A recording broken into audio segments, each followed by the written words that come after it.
Community radio ബെൻസിഗറിൽ ഇപ്പോൾ കൊല്ലം അടയാളപ്പെടുത്തുന്നു. തയ്യാറാക്കി അവതരിപ്പിക്കുന്നത് വല്യശാല രാജു. ലോകം ആദരിച്ച ചവറ. ഒന്നാം ലോകമഹായുദ്ധത്തിന് മുമ്പ് തന്നെ ഇന്ത്യയിൽ നിന്ന് കയർ വിദേശത്തേക്ക് കയറ്റുമതി ചെയ്തിരുന്നു. കടപ്പുറത്ത് ഉണക്കിയെടുത്ത കയറിൽ പറ്റിയിരുന്ന കരിമണലിൻ്റെ വ്യാവസായിക സാധ്യത കണ്ടറിഞ്ഞ് മഞ്ഞയും തവിട്ടും നിറങ്ങളിൽ തിളങ്ങിയ ലോഹമണലിൽ മോണോസൈറ്റിൻ്റെ അംശമുണ്ടെന്ന് 1908 ഹിർഷാംബെർഗ് എന്ന ജർമ്മൻ ശാസ്ത്രജ്ഞൻ മനസ്സിലാക്കി. അതിൻ്റെ ഉറവിടം തേടി അദ്ദേഹം ഇന്ത്യയിലെത്തി. 1908-1910 കാലയളവിൽ കന്യാകുമാരി മുതൽ കായംകുളം വരെ തിരുവിതാംകൂറിൽ കടൽ തീരത്തുകൂടി കാൽനടയായി പര്യവേഷണം അദ്ദേഹം നടത്തി. മണവാളക്കുറിച്ചിയിലും നീണ്ടകര മുതൽ കായംകുളം വരെയും സമൃദ്ധമായ ലോഹമണൽ നിക്ഷേപമുണ്ടെന്ന് മനസ്സിലാക്കിയ ആ ശാസ്ത്രജ്ഞൻ ലോഹമണലിൽ പറ്റിപ്പിടിച്ചിരിക്കുന്ന കയറിൻ്റെ ഉറവിടം ചവറയാണെന്നും കണ്ടെത്തി. ലോകത്ത് ലഭ്യമായതിൽ ഏറ്റവും ഗുണമേന്മയേറിയ ലോഹമണൽ നിക്ഷേപം ചവറയിലാണെന്നും ഇവിടത്തെ കരിമണലിൽ റൂട്ടൈൽ, സിർക്കോൺ തുടങ്ങിയ വിവിധ ഇനം അപൂർവ ധാതുക്കൾ അടങ്ങിയിട്ടുണ്ടെന്നും അതിന് അമൂല്യമായ വ്യാവസായിക സാധ്യതയുണ്ടെന്നും ഷാംബെർഗ് എന്ന ശാസ്ത്രജ്ഞൻ മനസ്സിലാക്കി.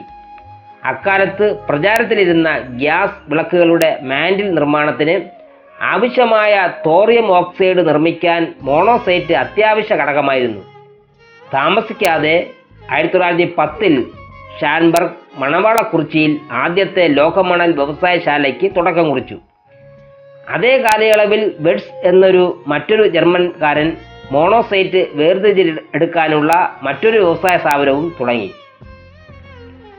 ഒന്നാം ലോകമഹായുദ്ധത്തെ തുടർന്ന് ജർമ്മൻ ചാരൻ എന്ന സംശയത്താൽ ഷാംബെർഗ് എന്ന ശാസ്ത്രജ്ഞൻ അറസ്റ്റ് ചെയ്യപ്പെട്ടു. ഇതോടെ നീണ്ടകരയിലെയും മണവാളക്കുറിച്ചിയിലെയും ജർമ്മൻ സംരംഭങ്ങൾക്ക് തിരശ്ശീല വീണു.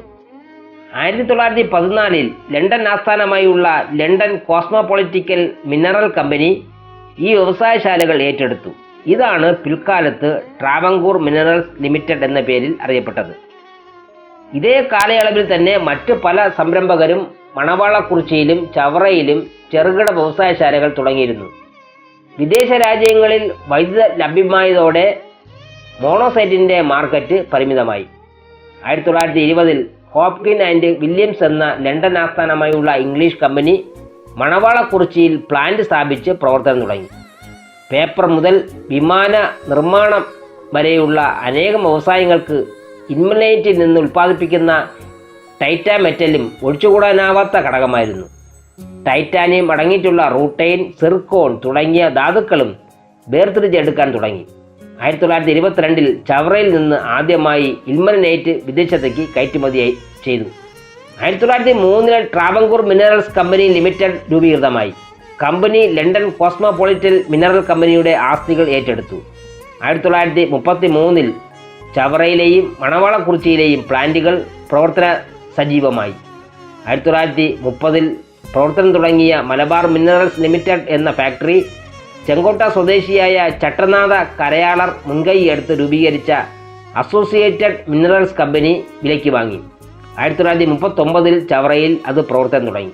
ചവറയിൽ സുസംഘടിതവും നവീനവുമായ ലോഹമണൽ വ്യവസായത്തിന് അടിത്തറ പാകിയത് 1932 FX Perera and sons private limited ആണ്. ഹോപ്കിൻ ആൻഡ് വില്യംസ് കമ്പനി ഇൽമനൈറ്റും സിർക്കോണും മോണോസൈറ്റും വേർതിരിച്ചെടുക്കുന്നതിന് ഉയർന്ന പ്രവർത്തനക്ഷമതയുള്ള ഇലക്ട്രോ മാഗ്നറ്റിക് സെപ്പറേറ്റിംഗ് സംവിധാനം കൊണ്ടുവന്നു. 1940 ആയപ്പോഴേക്കും ചവറയിൽ Travancore minerals company, associated mineral company, Hopkin and Williams company, FX Perera and sons Travancore private limited എന്നീ 4 കരിമണൽ കമ്പനികൾ വൻതോതിൽ ഇൽമനൈറ്റിൻ്റെ ഉൽപ്പാദനം നടത്തിയിരുന്നു. അക്കാലത്ത് ഇൽമനൈറ്റ് ഷിപ്മെന്റ് ചെയ്യാനുള്ള സൗകര്യം ചവറയിൽ പരിമിതമായിരുന്നു. കോവിൽത്തോട്ടം കടപ്പുറത്ത് ചാക്കുകളിൽ നിറച്ചു വയ്ക്കുന്ന മോണോസൈറ്റും ഇൽമനൈറ്റും നാടൻ വള്ളങ്ങളിൽ കയറ്റി തൂത്തുക്കുടിയിൽ എത്തിച്ച് അവിടെ നിന്ന് ഉൾക്കടലിൽ നങ്കൂരമിടുന്ന കപ്പലുകൾ വഴി വിദേശങ്ങളിൽ കയറ്റി അയച്ചിരുന്നു. കമ്മ്യൂണിറ്റി റേഡിയോ ബെൻസിഗറിൽ ഇതുവരെ കേട്ടത് കൊല്ലം അടയാളപ്പെടുത്തുന്നു. തയ്യാറാക്കി അവതരിപ്പിച്ചത് വല്യശാല രാജു.